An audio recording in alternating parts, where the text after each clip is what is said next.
إن الحمد لله صلى وسلم على نبينا مصطفى محمد صلى الله عليه وسلم وعلى آله وصحبه أجمعين أما بعد أعوذ بالله من الشيطان الرجيم بسم الله الرحمن الرحيم സൂറ all Imran നാം പൂർത്തീകരിച്ചതിന് ശേഷം സൂറ നിസായിലേക്ക് കടക്കുകയാണ്. അതിന്റെ ഒന്നാമത്തെ വചനം നോക്കൂ നിങ്ങൾ. ഈ സൂറത്തിന് നിസാ എന്ന പേര് വരാൻ കാരണം സ്ത്രീകളുമായി ബന്ധപ്പെട്ട പല കാര്യങ്ങളും ഇതിൽ ചർച്ച ചെയ്യുന്നുണ്ട്. അത് മാത്രമല്ല അനന്തരാവകാശവുമായി ബന്ധപ്പെട്ട കാര്യങ്ങളും ഇതിൽ പ്രധാനമായും ചർച്ച ചെയ്യുന്ന ഒരു വിഷയമാണ്. അതല്ലാത്ത ഒരുപാട് കാര്യങ്ങൾ ചർച്ച ചെയ്യുന്നുണ്ട്. നോക്കാം. ആദ്യത്തെ ആയത്ത്, ഒന്നാമത്തെ ആയത്ത് നോക്കൂ നിങ്ങൾ. യാ അയ്യുഹന്നാസ്, അല്ലയോ ജനങ്ങളെ എന്ന് വിളിച്ചുകൊണ്ടാണ് അല്ലാഹ് ആരംഭിക്കുന്നത്. റബ്ബക്കും, നിങ്ങളുടെ റബ്ബിനെ നിങ്ങൾ സൂക്ഷിക്കണം. അല്ലദീ, എങ്ങനെയുള്ളവനാണ് അവൻ.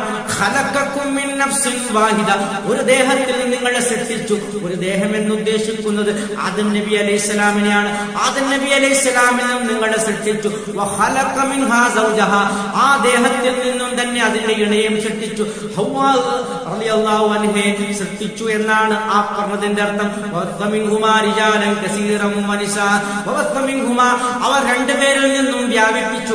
റിജാലൻ കസീറൻ, ഒരുപാട് പുരുഷന്മാരെയും വനിസാൻ, സ്ത്രീകളെയും, ഒരുപാട് പുരുഷന്മാരെയും സ്ത്രീകളെയും ആ രണ്ടിണകളിൽ നിന്നും ഹവ്വാഹു അലൈഹിസ്സലാമിൽ നിന്നും അതുപോലെ ആദം അലൈഹിസ്സലാമിൽ നിന്നും ഒരുപാട് സ്ത്രീ പുരുഷന്മാരെ അല്ലാഹു സുബ്ഹാനഹു വ തആല ഈ ലോകത്ത് വ്യാപിപ്പിച്ചു. ഇന്നത്തെ കണക്ക് പ്രകാരം 800 കോടി ജനങ്ങൾ ഇന്ന് ഭൂമുഖത്ത് ജീവിച്ചിരിപ്പുണ്ട്. ഒക്കെയും ആദം നബി അലൈഹിസ്സലാമിന്റെ സന്തതി പരമ്പരകൾ തന്നെ. അത് കഴിഞ്ഞ് അല്ലാഹ് പറയുകയാണ്, വത്തഖുല്ലാഹ്, നിങ്ങൾ അല്ലാഹുവിനെ സൂക്ഷിക്കണം.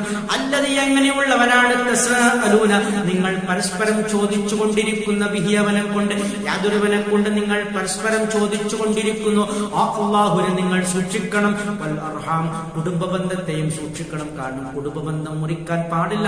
അത് പരിപാവനമാണ്, അത് കൂട്ടിച്ചേർക്കേണ്ടതാണ്, അത് നിലനിർത്തേണ്ടതാണ്. അതിന് അല്ലാഹുവിന്റെ അടുക്കൽ വലിയ സ്ഥാനമുണ്ട്, വലിയ ബഹുമതിയുണ്ട്, വലിയ ബഹുമാനമുണ്ട് എന്നൊക്കെയാണ് അല്ലാഹ് പറയുന്നത്. ഈ ആയത്തിൽ പഠിപ്പിക്കുന്നത്, ഇന്നല്ലാഹ, നിശ്ചയം അല്ലാഹു സുബ്ഹാനഹു വ തആല കാന അലൈക്കും, നിങ്ങളുടെ മേലാണ് റഖീബൻ, സൂക്ഷ്മ നിരീക്ഷണം നടത്തുന്നവനാണ് എന്നാണ് അല്ലാഹു സുബ്ഹാനഹു വ തആല പറയുന്നത്. ഈ ആയത്തിൽ വളരെ വ്യക്തമായി നമുക്ക് ഒരു സൂചന നൽകുന്നു.